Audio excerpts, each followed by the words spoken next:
আব্দুল মুত্তালিবের মৃত্যুর পর কোনো কোনো বর্ণনার মতে তার ওসিয়ত অনুযায়ী এবং কোনো কোনো বর্ণনায় আবু তালেব স্বেচ্ছায় নবী করিম সাল্লাল্লাহু আলাইহি সাল্লাম এর প্রতিপালনের দায়িত্ব গ্রহণ করেন। তার আসল নাম ছিল আবেদে মোনাফ, কিন্তু তার জ্যেষ্ঠ পুত্র তালিবের কারণে তার কুনিয়াত আবু তালেব এতটা প্রসিদ্ধ লাভ করে যে আসল নাম চাপা পড়ে যায়। বালক তালিব নবী করিম সাল্লাল্লাহু আলাইহি সাল্লাম এর সমবয়স্ক ছিল এবং উভয়ের মধ্যে গভীর ভালোবাসা বিদ্যমান ছিল। কুরাইশগণ যখন বদরের যুদ্ধে যাওয়ার জন্য বনি হাশেমকে বাধা করে, তখন তালিব ও তাদের মধ্যে ছিল। সে যুদ্ধে অংশগ্রহণ করে নাই, নিহতদের তালিকায় তার নাম নাই এবং সে মক্কায়ও প্রত্যাবর্তন করে নাই এবং তার কোনো সন্ধানও পাওয়া যায় নাই। আবু তালিব নবী করিম সাল্লাল্লাহু আলাইহি সাল্লাম এর আপন চাচা ছিলেন।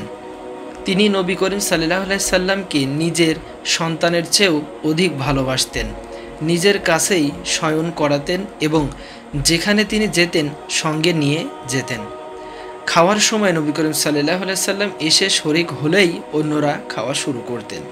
বিভিন্ন বর্ণনার মতে আবু তালেবের পরিবারস্থ লোকজন নবী করিম সাল্লাল্লাহু আলাইহি সাল্লামকে ছেড়ে যদি আহার করত, তাদের কারোরই পেট ভরত না। যখন নবী করিম সাল্লাল্লাহু আলাইহি সাল্লাম সবার সাথে খেতে বসতেন, তখন সবার পেট ভরে যেত এবং খানা বেঁচে যেত। তার এই বরকত লক্ষ্য করে আবু তালেব নিয়ম করে দেন যে সবাই যখন আহার করতে বসত, তখন আবু তালেব বলতেন, দাঁড়াও, আমার বাছাকে আসতে দাও। তারপর নবী করিম সাল্লাল্লাহু আলাইহি সাল্লাম এলে সকলে খানা খাওয়া শুরু করতেন। আবু তালেব বলতেন, বাছা, তুমি বড়ই বরকতের অধিকারী। খানা খেতে বসে ছেলেপেলেরা অভ্যাসমতো কারাকারি শুরু করলে নবী করিম সাল্লাল্লাহু আলাইহি সাল্লাম হাত গুটিয়ে বসে থাকতেন। এই অবস্থা দেখে আবু তালেব তার জন্য পৃথক এবং নিজের জন্য পৃথক খানার ব্যবস্থা করেন। মাদুর বিছানো হতো এবং সেখানে আর কেউ বসতো না, শুধু নবী করিম সাল্লাল্লাহু আলাইহি সাল্লাম তার সাথে বসে যেতেন। আবু তালেব বলতেন, রাবিয়ার খোদার কসম, আমার এই বাছাধনের সর্দারি শোভা পাই।